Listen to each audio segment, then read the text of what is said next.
Mondeléz is a young company with old roots. It was created in 2012 in a split with Kraft Foods, which dates all the way back to 1932. In its early years, Mondeléz was a takeover target, attracting the attention of billionaire activist investors Bill Ackman and Nelson Peltz. Peltz pushed for a merger with PepsiCo, and when that failed, he later joined the board to oversee a cost-cutting push. He'd taken a chunk of shares, put pressure on the company, eventually took a board seat from 2014 onwards, and really just said, don't worry about the top line.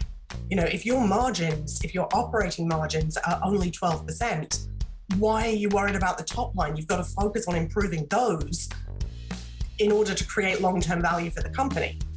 So, with that in mind, they did exactly that. And for 3 or 4 years, from 2013 to 2017, 2018, we saw monstrous margin improvement. So when Dirk van der Poel came in, his remit was to get the top line going.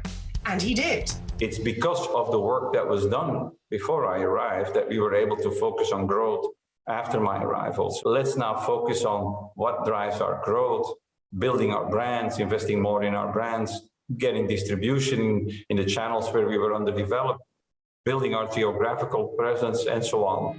Mondeléz is also building through acquisition. Since 2018, the company has added about $1.5 billion in revenue in deals across a number of consumer segments and geographic markets. If you think about the latest acquisition of Chipita, that is a platform that allows us to start competing in croissant with a 7-day brand. We can apply our brands to those portfolios that we acquired. So it is about, yes, filling geographical gaps, but it is also about ensuring that we fill gaps in our portfolio.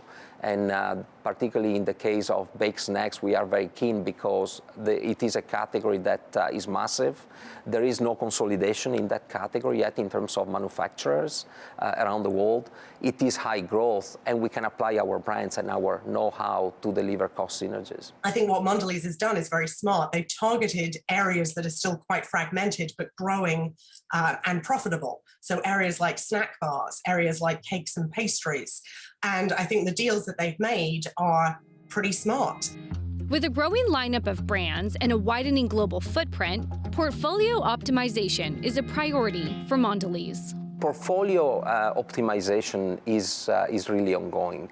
The reality is, as a company, we have a lot of brands and a lot of local brands that mean a lot to our local consumers. Mm-hmm. So the Indian consumer and the way you reach them and target them is very different than the way you would reach and target an American consumer, for example. Yes, it is. Having said that, one of the biggest success stories in India is Oreo. And we have been able to sell quite a bit of Oreos in the last couple of years. I think we crossed the $100 million mark for that brand in India. And so there are a lot of nuances, but there are also a lot of similarities. Our brands still have a huge runway of growth. For instance, Oreo, one of our biggest brands, is growing double-digit or close to double-digit for a $3 billion brand. That's pretty impressive.